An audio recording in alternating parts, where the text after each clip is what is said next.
Beirut, January 22, 1979. It's a wedding day. The streets of the Verdun district are crowded, festive, loud with celebration. People line the sidewalks to catch a glimpse of the bride, Georgina Rizak, Lebanon's former Miss Universe, riding in a motorcade through the center of a city that, for one afternoon, has forgotten it's at war with itself. 3 vehicles move through moderate traffic. In the lead car, security men scan the crowd, not with urgency, but with the practiced indifference of professionals who believe the day is under control. In the center vehicle, a black armored Chevrolet Suburban with tinted windows, rides the man the Israelis have been hunting for nearly 7 years. His name is Ali Hassan Salameh. He has survived assassinations, betrayals, the collapse of safe houses, and the arrest of Mossad operatives who came for him once before in a quiet Norwegian town. He has lived so long as a target that he has started to believe in his own invulnerability.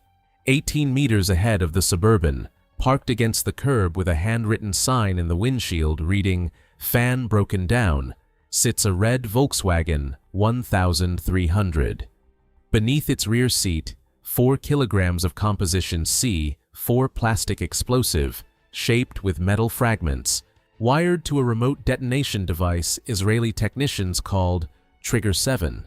Inside a storefront across the street, a woman who does not exist, a French driving instructor named Marie Duval, stands at a window with a clear line of sight to the kill zone. She is watching. She is waiting for a newspaper to be placed on a cafe table. At 3:39 in the afternoon, the Suburban aligns with the Volkswagen. The newspaper appears on the table. The transmit button is pressed. This documentary examines one of the most consequential covert operations of the 20th century.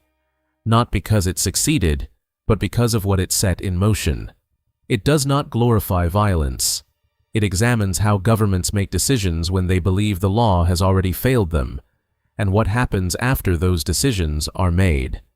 The Operation Code, named Caesarea 17, was the culmination of a 7-year Israeli campaign to hunt and kill the architects of the 1972 Munich Massacre.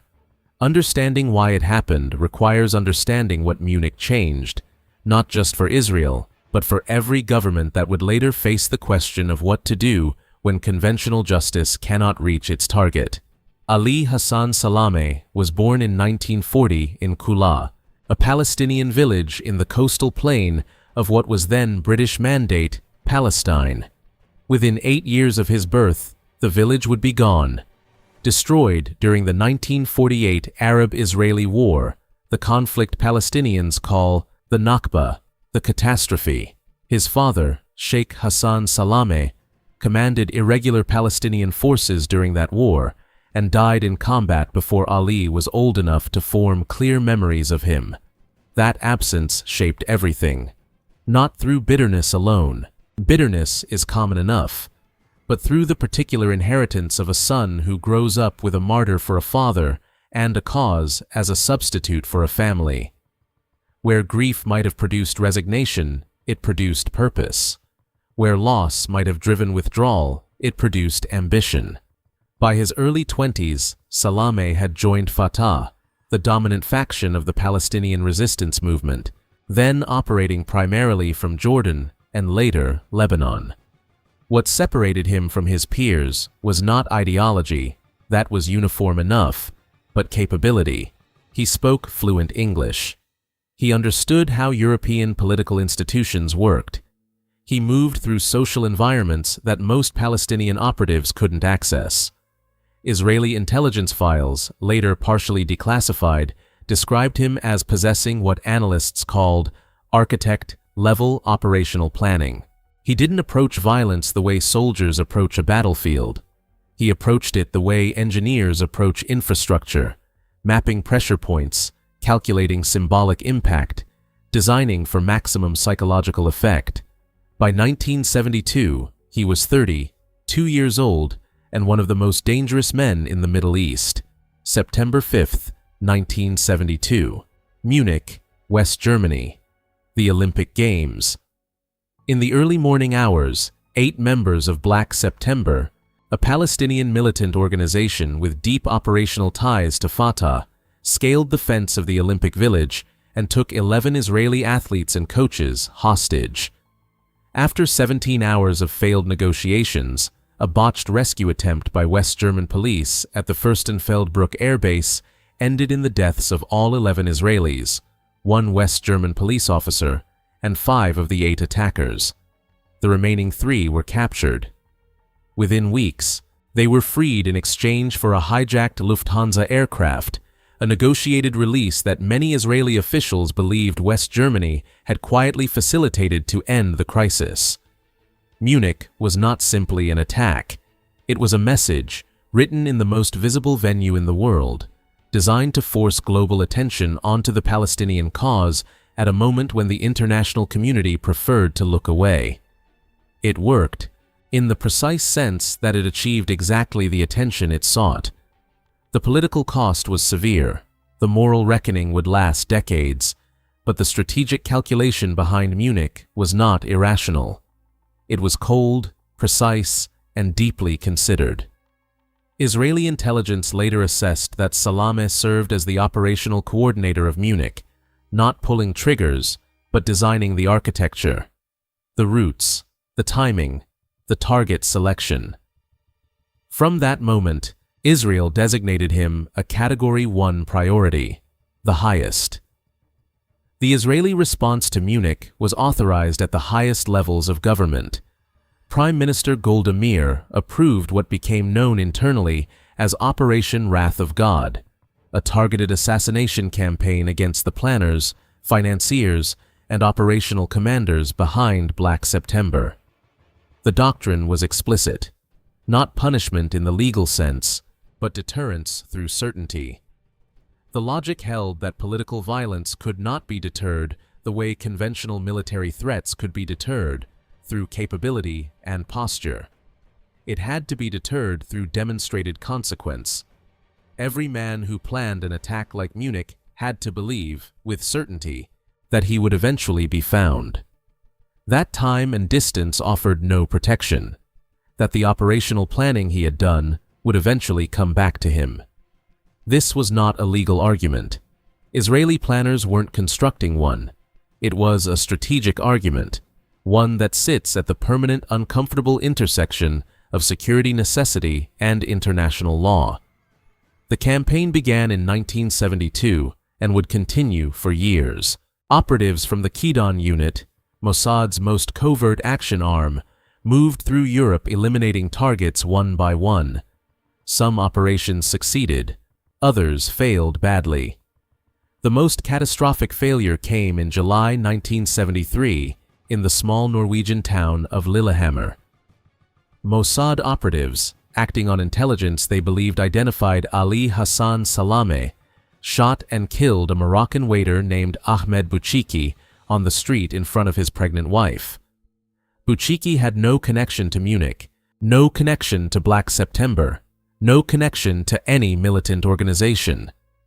He was a man who had gone to the cinema and was walking home. Norwegian authorities arrested 6 Mossad operatives. 2 were tried and convicted, the first public confirmation that Israel was running targeted assassination operations in Europe.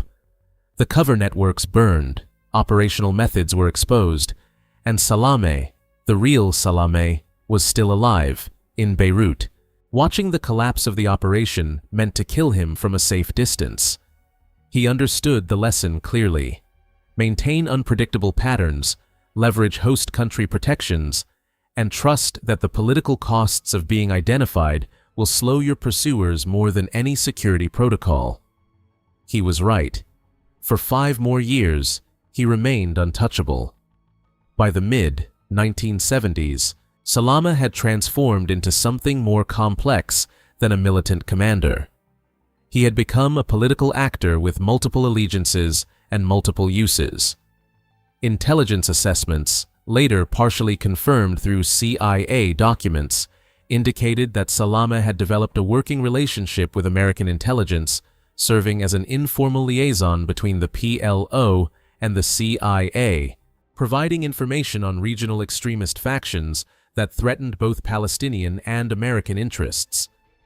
The channel wasn't a betrayal of the Palestinian cause, as Salameh understood it. It was pragmatic navigation of a complicated landscape.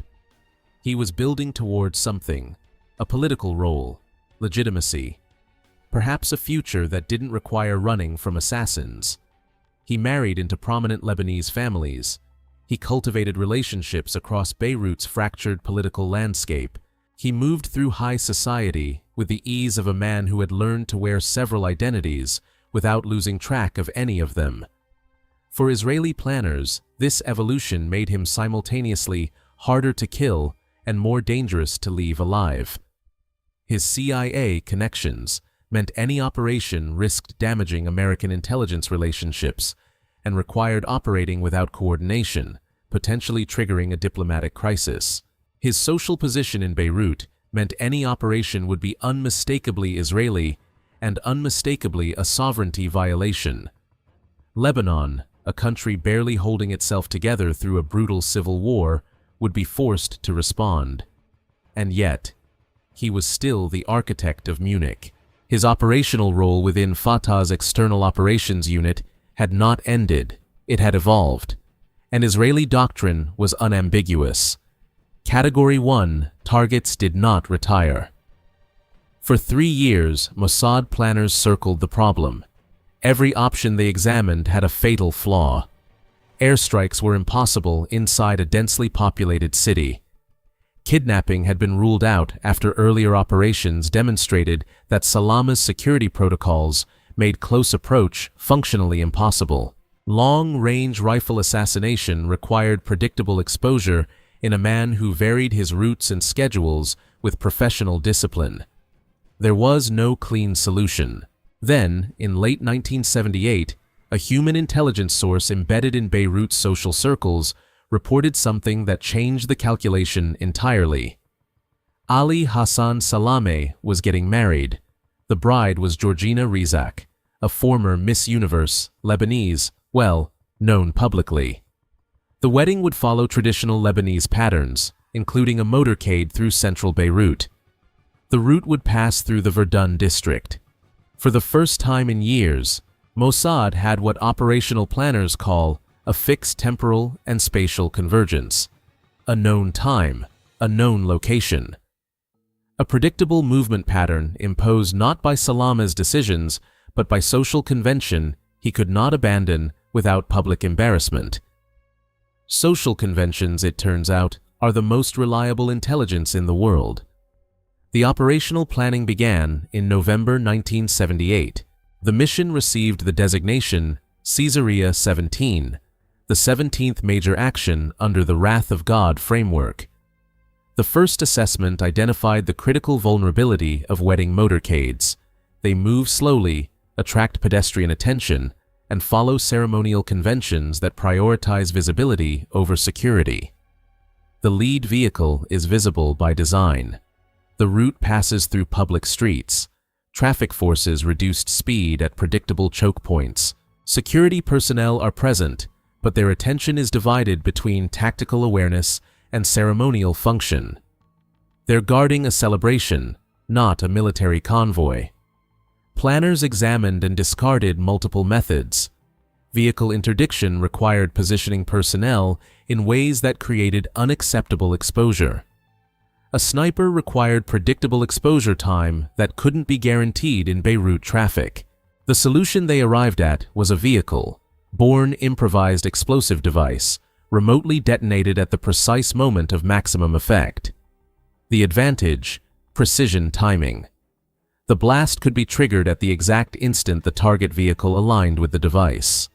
The disadvantage: the bomb vehicle would need to remain in position for hours, possibly days.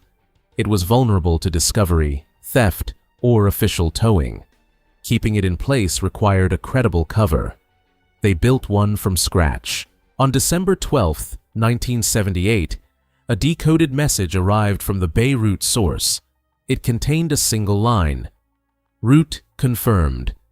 Rue Verdun. January 22nd, 1500 hours. Israeli intelligence cross-referenced the information against existing surveillance data and confirmed that Rue Verdun included a narrow section where 2 lanes compressed to 1, a bottleneck where traffic consistently slowed to near stop. The kill zone selected itself. Final authorization was granted. Planning shifted to execution. In the weeks that followed, something worth noting occurred inside the planning process. Internal records from Caesarea 17, partially declassified years later, indicate that one Qaidon team member, identified in documents only as Operative G, raised a question privately. Whether striking on a wedding day crossed ethical lines that previous operations had maintained. The question was submitted formally to the mission commander. The response, recorded in the same files, was direct. Salameh chose Munich during the Olympics. He understands symbolic targeting. The conversation ended. Operative G remained on the team. This exchange matters, not because it changed the outcome, but because it reveals the institutional logic operating beneath the operation's surface. The planning process acknowledged the ethical dimension and then resolved it through operational consistency. Salameh had used a global symbolic event as cover for an attack. The response was to use his own personal symbolic event as the mechanism of his elimination, symmetry as justification. Whether that logic holds is a question this documentary will return to. For now, note only that the question was asked, and that the answer came quickly and without apparent doubt. The team designated for Caesarea 17 entered Beirut between December 28, 1978 and January 8, 1979. They arrived separately, through different border crossings, carrying passports from 6 different countries.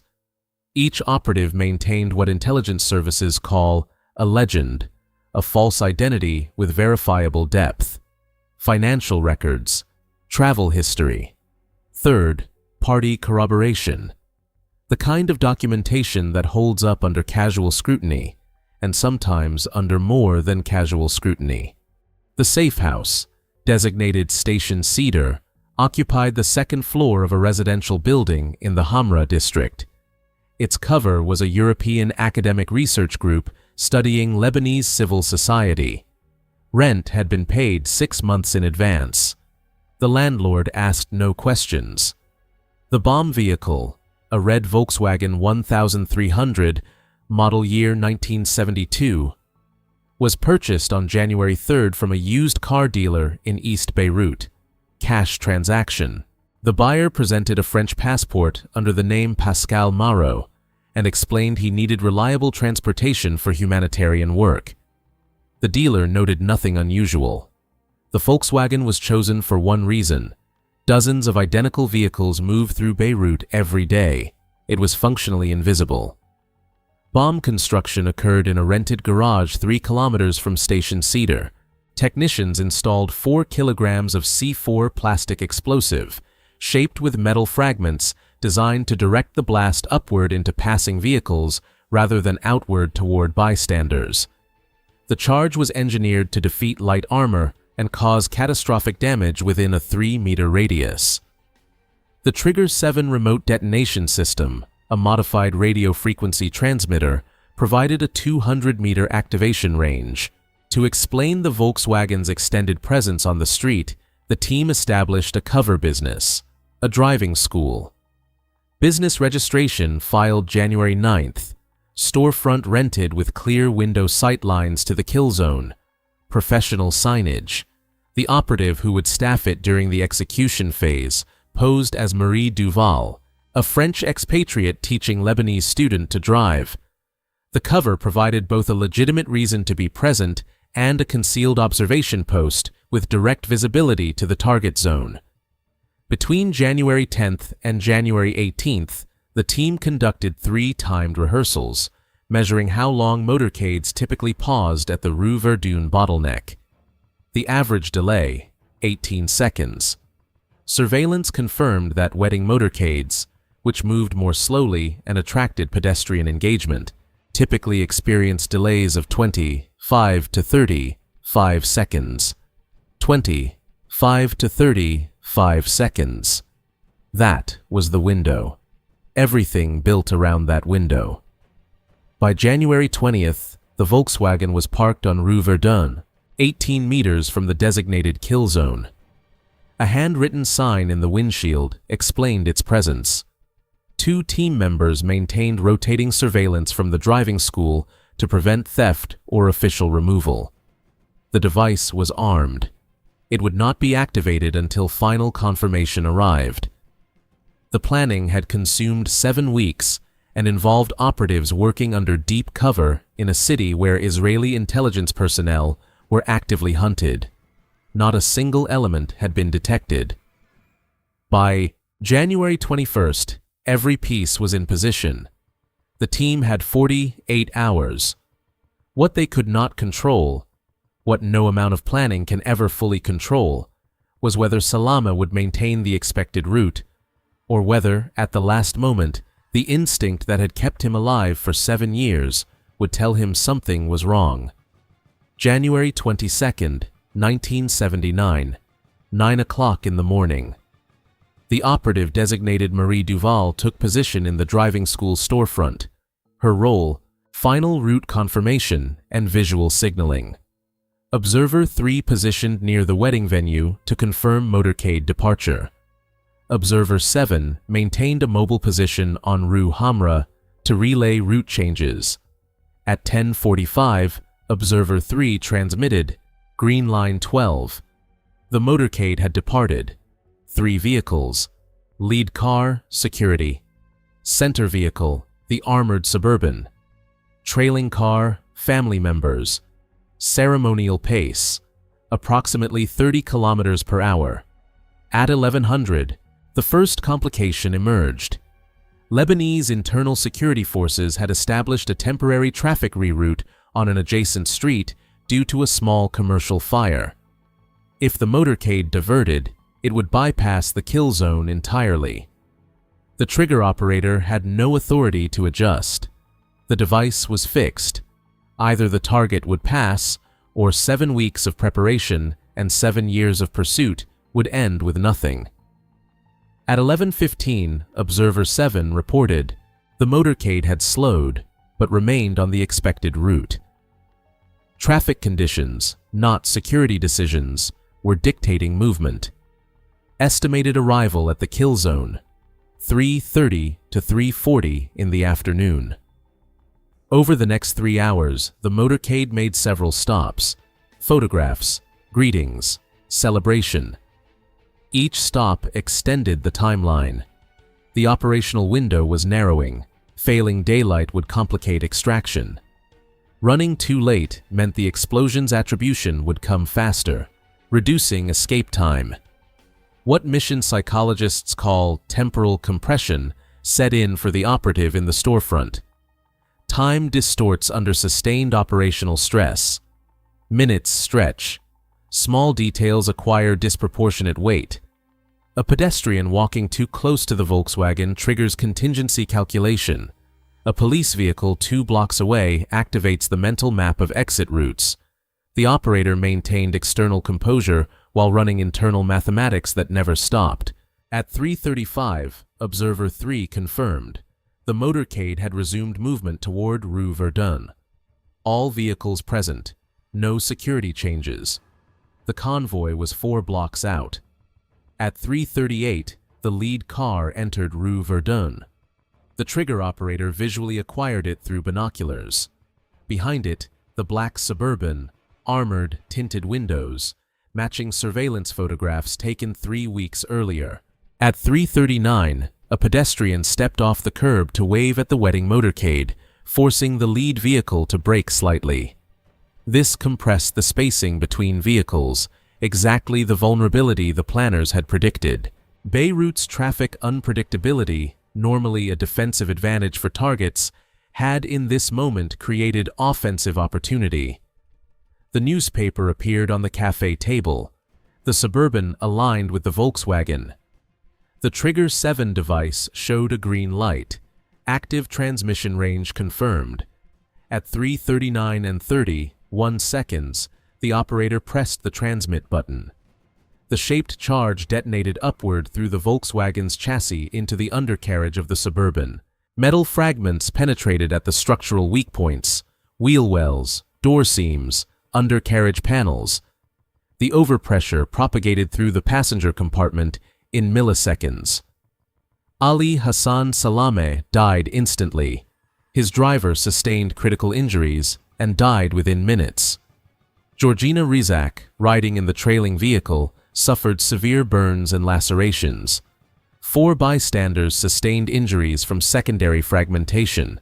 Within 40 seconds of detonation, the trigger operator had exited through the storefront's rear entrance, left the Trigger 7 transmitter, which would later be recovered in fragments, and reached a pre-positioned motorcycle 2 blocks away.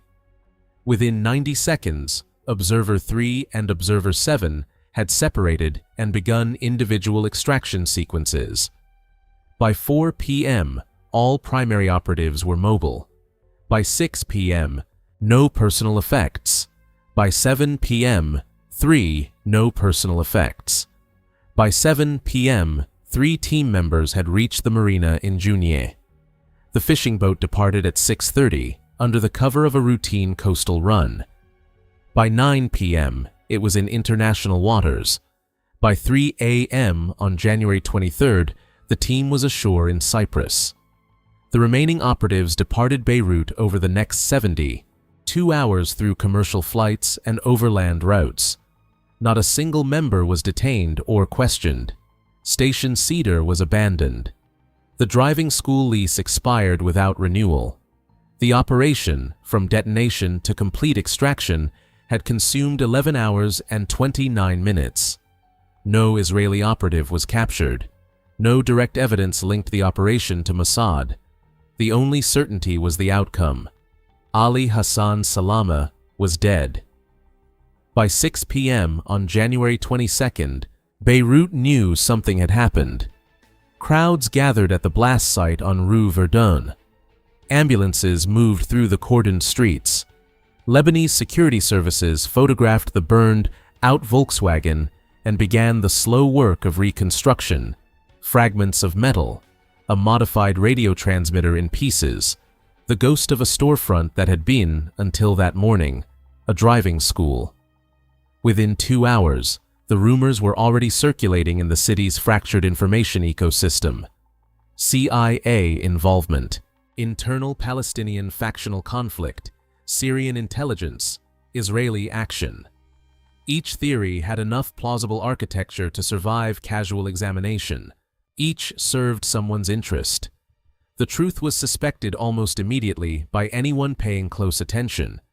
But suspicion is not confirmation, and in Beirut in 1979, the distance between those two things was where politics lived.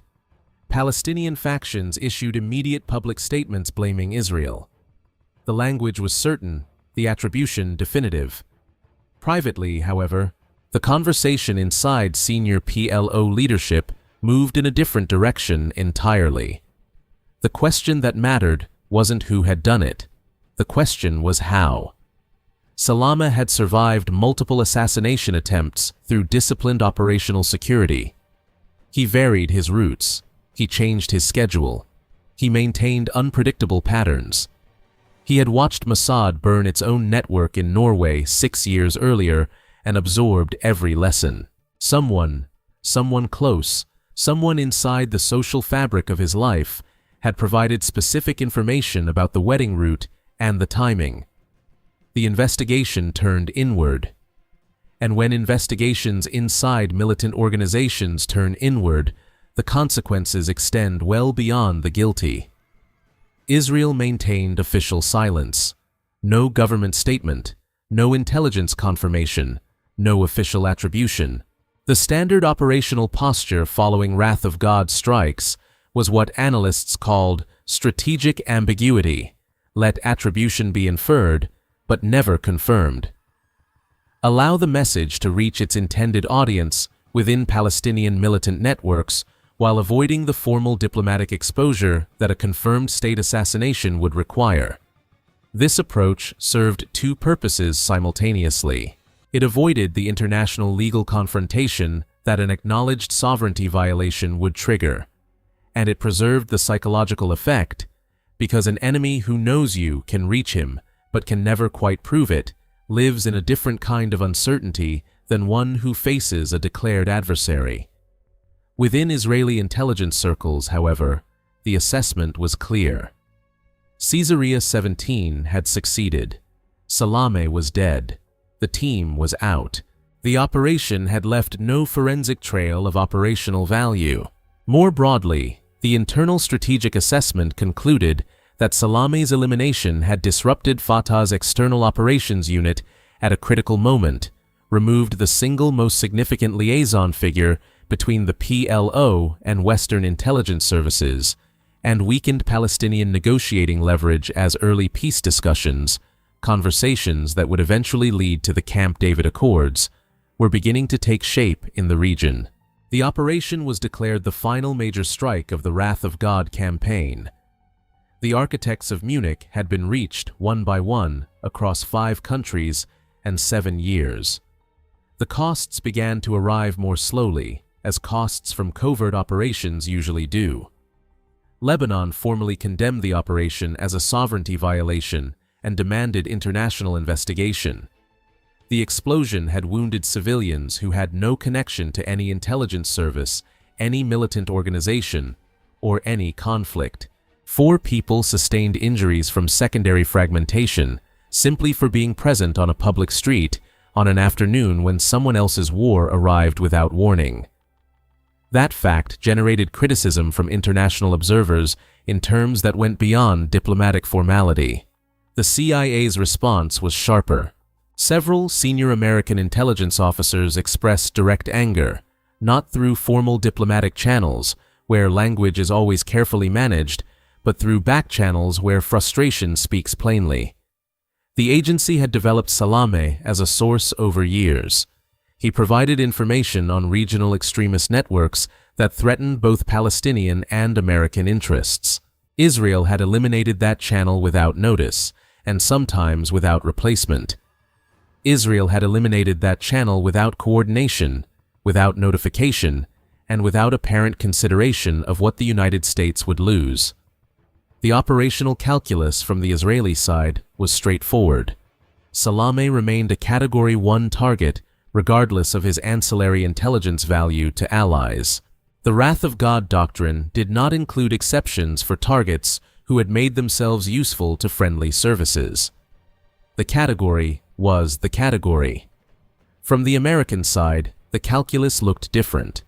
A valuable asset had been unilaterally destroyed. The implicit message from Tel Aviv was that Israeli intelligence reserved the right to act on its own priorities regardless of the operational equities of its closest ally. That message would echo through the relationship between the 2 intelligence services for years. It raises a question that has no clean answer. When 2 allied nations share intelligence infrastructure but not identical interests, who decides which target takes priority? The answer, in January 1979, was the nation willing to act. The unintended consequences inside Palestinian organizations were more severe than Israeli planners had anticipated, and they operated through a mechanism that successful penetration operations almost always trigger. Within 3 months of Salameh's death, the PLO conducted internal security purges. Dozens of individuals suspected of having provided information to foreign intelligence services were investigated, removed from positions, or worse. Some of them were guilty. Many were not. The paranoia generated by evidence that Mossad had successfully penetrated Salameh's inner circle, had known his wedding route before he finalized it, created an institutional atmosphere of suspicion that damaged organizational cohesion in ways that outlasted any single personnel decision. Trust, once broken inside a covert organization, is extraordinarily difficult to rebuild. The people who are most effective at covert work are precisely the ones who operate across boundaries, who cultivate relationships outside the organization, who have access to social circles beyond the immediate cell structure. After the Salameh penetration, those people became suspects. The profiles that made operators effective became the profiles that made them vulnerable to accusation. Palestinian militant networks became, in the years following, more insular, more compartmentalized, and more resistant to infiltration. This made them harder to monitor, harder to predict, harder to reach through the kind of human intelligence that had made Caesarea 17 possible in the first place. The successful operation had, in a direct and measurable sense, degraded the conditions that enabled future successful operations. Caesarea 17 became a case study, not in a single institution, but across multiple ones, often with contradictory conclusions. In counterterrorism doctrine, it demonstrated three principles that would be applied in subsequent operations across multiple theaters over the following decades. First, fixed temporal events create predictable vulnerabilities even in highly protected targets. Weddings, funerals, religious observances, public ceremonies, any occasion where social convention overrides operational security instinct. The higher the target's public profile, the more likely that personal milestones will eventually create a window that persistent intelligence collection can exploit. Second, vehicle-borne explosives, precisely timed and positioned, can defeat armor and security protocols when the detonation point and moment are controlled by the attacker rather than determined by the target's movement. The asymmetry favors the attacker because the defender must maintain security across an entire route, while the attacker needs to control only a single point.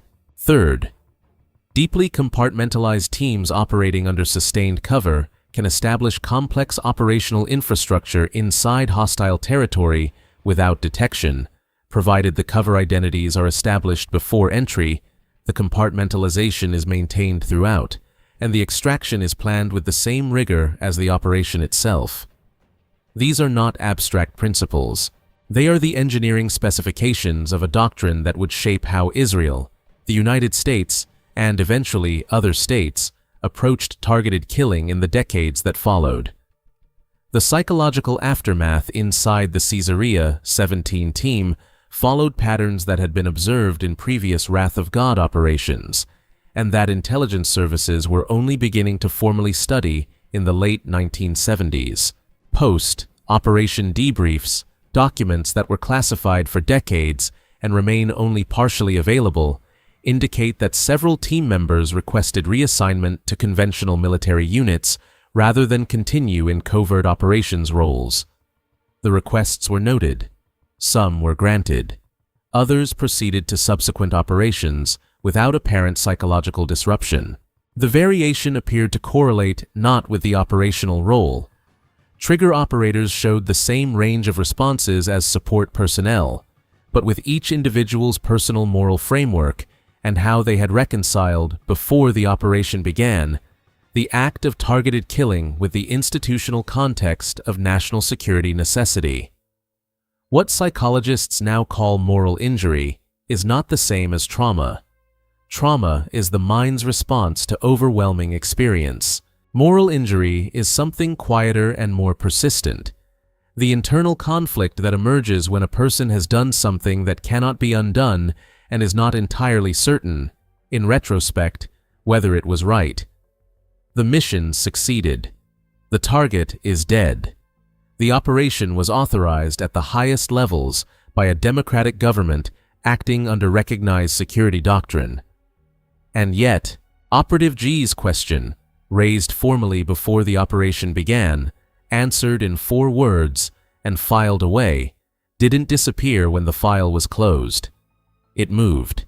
It became the kind of question that follows people out of operational roles and into the rest of their lives. Several operatives who served in the Wrath of God campaign spoke in later years, after official anonymity expired or was formally extended, about the cumulative weight of sustained targeted killing, not as a repudiation of the mission, but as an honest accounting of what the mission costs, not strategically, personally.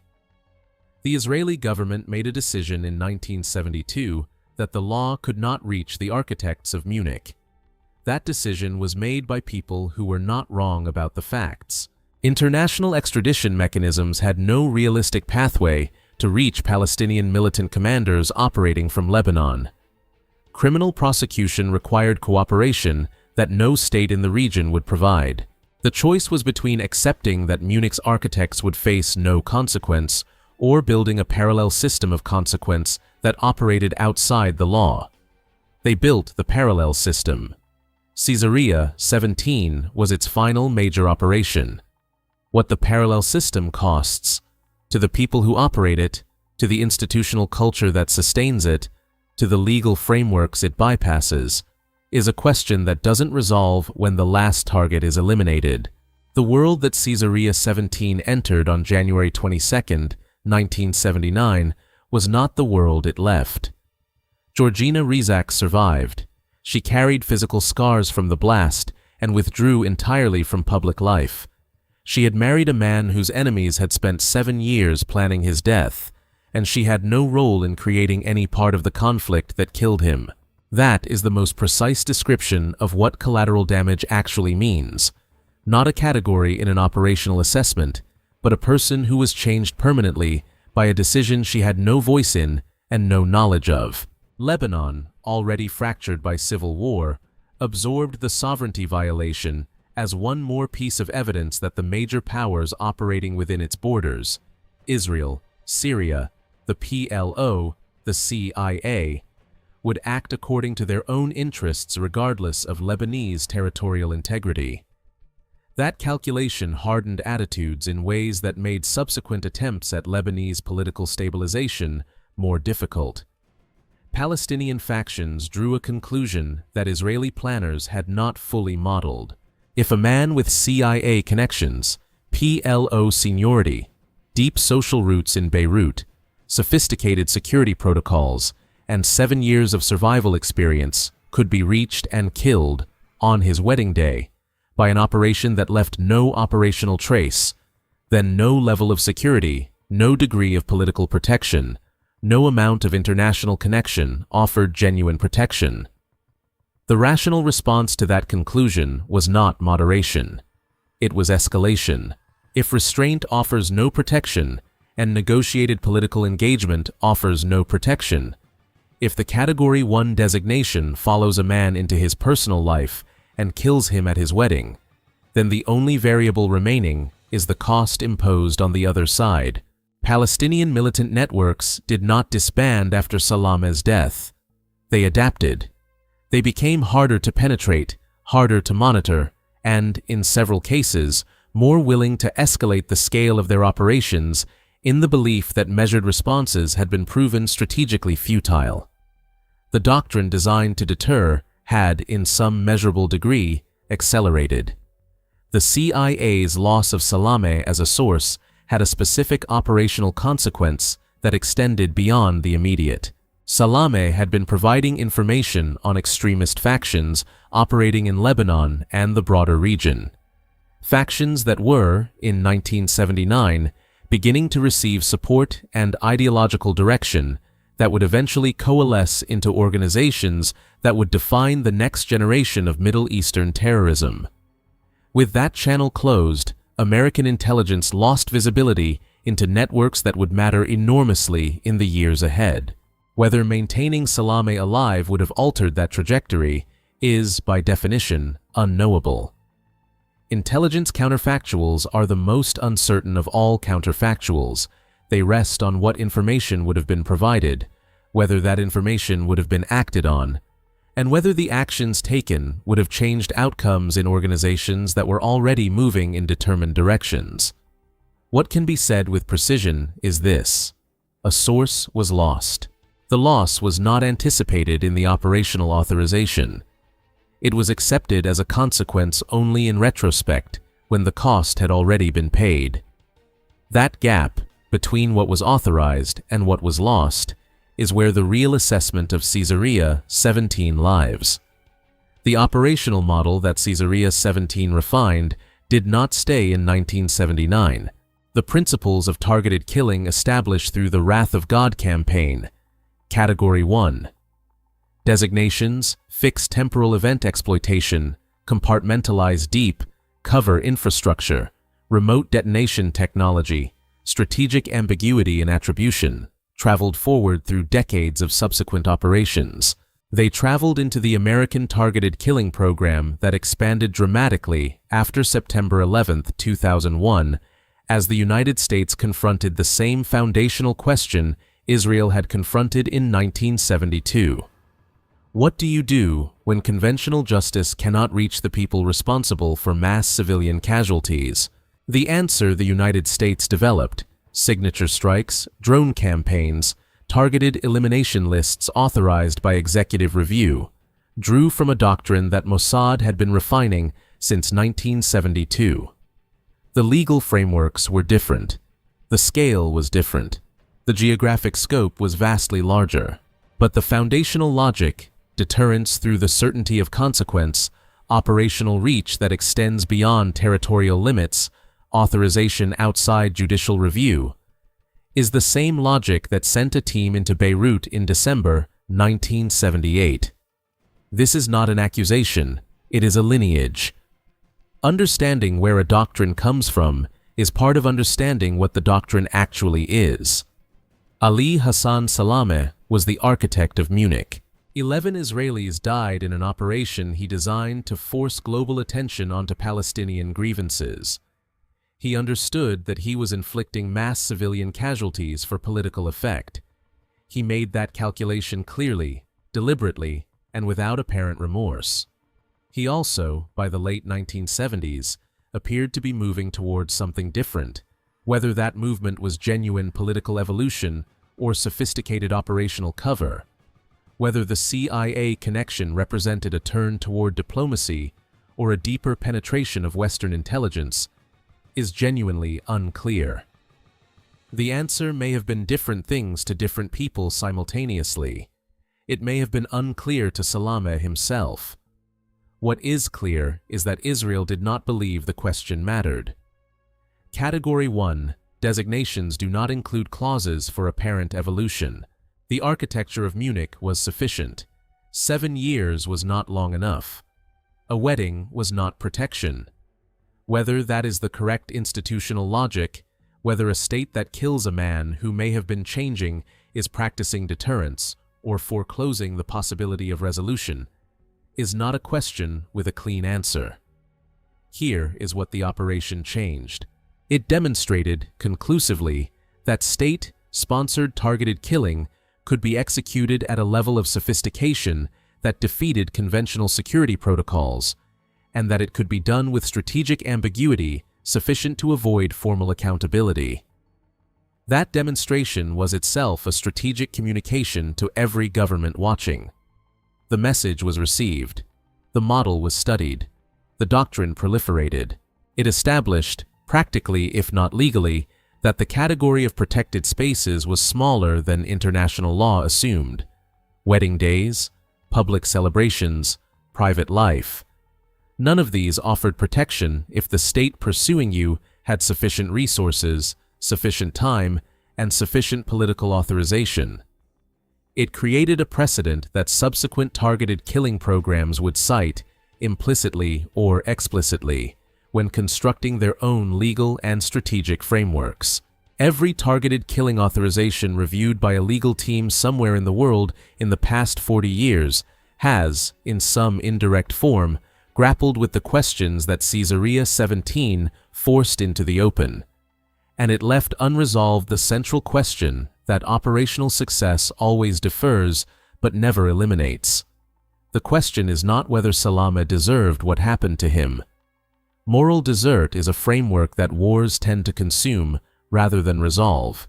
The question is whether the doctrine that reached him, that a democratic government may authorize the killing of a designated enemy anywhere in the world, outside any judicial process, based on intelligence assessments that may be incomplete, in operations that will affect people beyond the target, makes the world more stable or less. Israel's argument is that it makes the world more stable, that the cost imposed on those who plan mass civilian violence creates a deterrent that prevents future mass civilian violence, that the alternatives, allowing architects of atrocities to operate indefinitely behind the protection of sovereign borders, is itself a form of institutional failure. The counter-argument is that it makes the world less stable, that extrajudicial killing, however precisely targeted, erodes the legal frameworks that distinguish states from the organizations they're fighting, that it generates escalation rather than deterrence in adversaries who have no legal recourse, and that it sets precedents that less careful governments will apply with less care. Both arguments are serious. Both are made by serious people. Neither has been resolved by the decades of targeted killing operations conducted since January 22, 1979. On that afternoon in Beirut, a red Volkswagen destroyed a black Suburban on a narrow street, and the rules changed, not because anyone announced they were changing, but because a capability had been demonstrated, a doctrine had been applied, and the precedent had entered the world permanently. The only question now is what we do with a precedent that cannot be undone. What happens to a world in which any government with sufficient resources, sufficient patience, and sufficient political will can reach anyone, anywhere, at any moment they become predictable? Is that a safer world, or simply a world in which the powerful have found a more sophisticated way to remain powerful?